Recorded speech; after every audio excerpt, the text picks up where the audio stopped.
Greetings everyone, Stefan is here. Super excited for today's video because, let me fix my headphones, because today we have the RE20 in the house. Super excited for today's video because finally I bought this microphone, and this microphone is, oh boy, is one of my favorite microphones that I really wanted to buy, and finally I got it here in the studio. This microphone actually is one of my favorite microphones after the Shure SM7B. So stay tuned for that. Make sure to subscribe, turn your bell notifications, because I'm gonna do a lot of comparison videos between these two microphones, so the RE20 and the SM7B.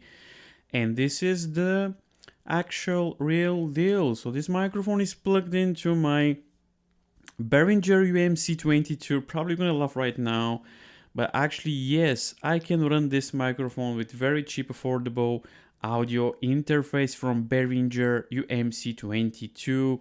The volume is maxed out, and this is the actual sound from this microphone. And actually, I'm gonna be quiet for a couple of seconds just to see the difference, if there's any noise floor.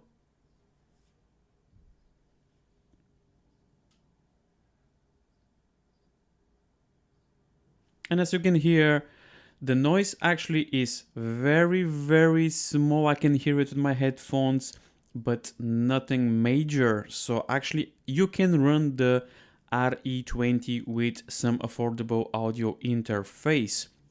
The only thing that I'm gonna do in post is just to level up a little bit the sound, but this is on a flat mode. And I'm gonna switch the low cut filter in the second, so we'll see if there's any difference. So let's switch the low cut filter. This is the low cut filter. As we can hear, my voice now is a little bit different because we enabled the low cut filter. Again, this is the low cut filter. Let's go back to the normal mode. So this is the flat mode, RE20. One of my favorite microphones. This microphone actually was released in 1968, and believe or not, this microphone actually it's older than Shure SM7B. The Shure SM7B was released in 1973, so the RE20 actually makes it older. So again, this is going to be interesting to hear, to see comparison videos between the SM7B and the RE20. Why I bought this microphone? So this microphone I wanted to buy to have it in my collection because this is classic vintage microphone, and I really wanted to have one in my studio. I will do some tests right now. So let's test the variable D technology that EV actually they are very happy. So what is variable D? So variable D basically is, as you know, when you go closer to the microphone, so the proximity effect changes the voice of the microphone. So as I move left to right, my voice should not change, as you can see. So the proximity effect should be the same.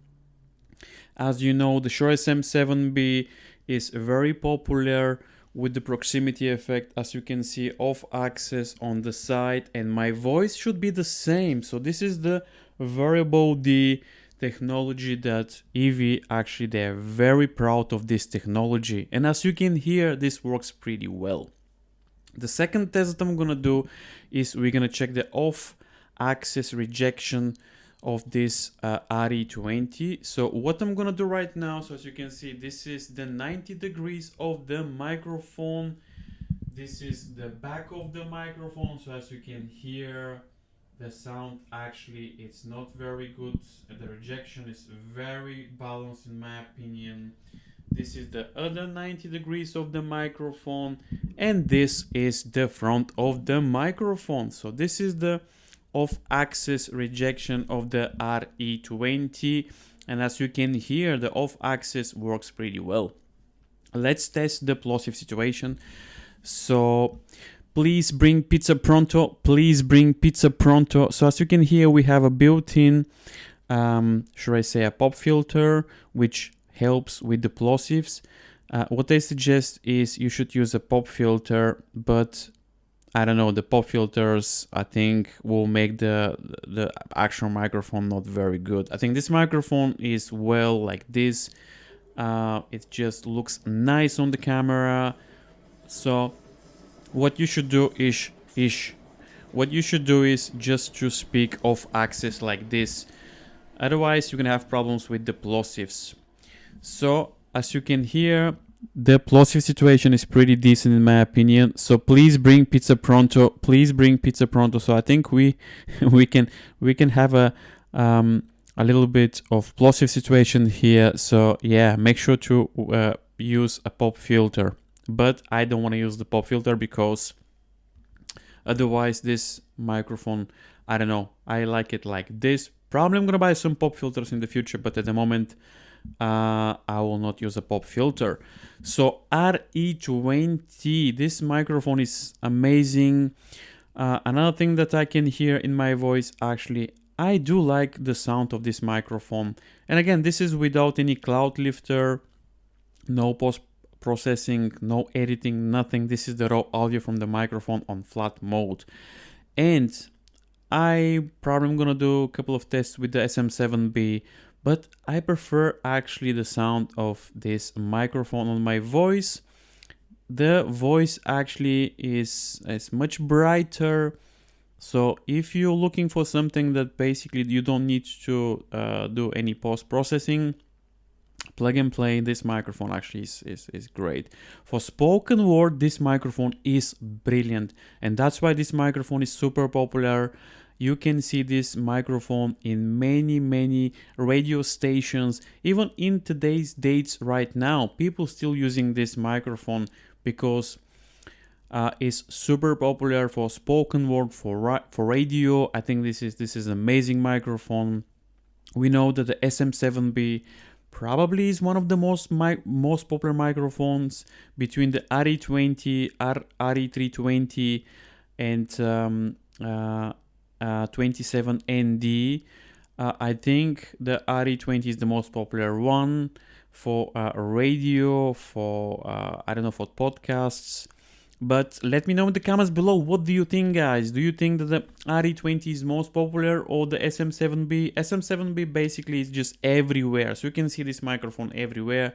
Not many people probably don't know, or not many people are aware that actually this is a even more older than SM7B.